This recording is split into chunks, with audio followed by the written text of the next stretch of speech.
হবিগঞ্জের চুনারুঘাট উপজেলার আবারও একটি বানরের বাচ্চার মৃত্যু হয়েছে।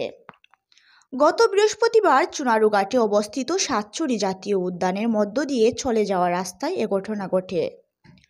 শুক্রবার 8 সেপ্টেম্বর প্রত্যক্ষদর্শী রামগঙ্গা চা বাগানের বাসিন্দা বেনু ভৌমিক জানান, বৃহস্পতিবার সন্ধ্যায় সাতচুরি জাতীয় উদ্যানের রাস্তায় একটি সিএনজি অটোরিকশা থামে।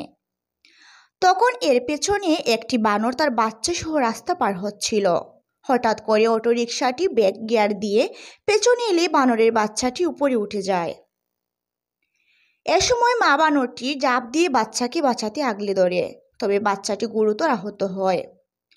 সেই সঙ্গে মা বানরটিও গুরুতর জখম হয়। এক পর্যায়ে বাচ্চাটি মারা গেলে মা বানর তাকে কুলে নিয়ে বনের মধ্যে চলে যায়।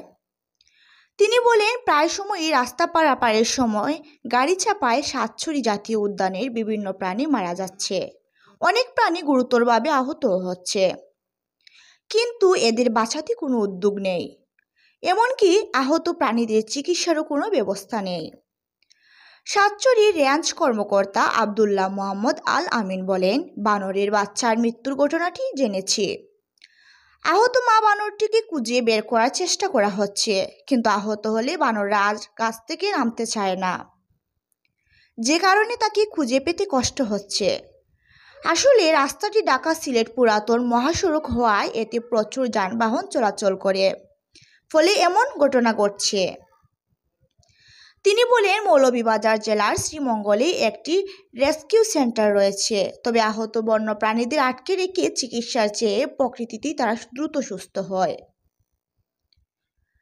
বাংলাদেশ পরিবেশ আন্দোলন বাপা হবিগঞ্জ শাখার সাধারণ সম্পাদক তুফাজ্জল সুহেল বলেন, এটা বন বিভাগের লোকজনের চরম দায়িত্বজ্ঞানহীনতা। সাতচুরি বন্যপ্রাণীদের অভয়ারণ্য। এ বনের ভেতর দিয়ে ঢাকা সিলেট পুরাতন মহাসড়ক চলে গেছে। যানবাহনগুলো বনের ভেতর দিয়ে যাওয়ার সময় বেপরোয়াভাবে চলাচল করে, যে কারণে প্রতিনিয়ত বন্যপ্রাণী গাড়ি চাপায় মারা যাচ্ছে। তিনি বলেন, এ রাস্তা চলাচলের জন্য অবশ্যই যানবাহনগুলোকে নির্দিষ্ট গতিসীমা মানতে হবে, তা না হলে এমন মর্মান্তিক ঘটনা ঘটতেই থাকবে।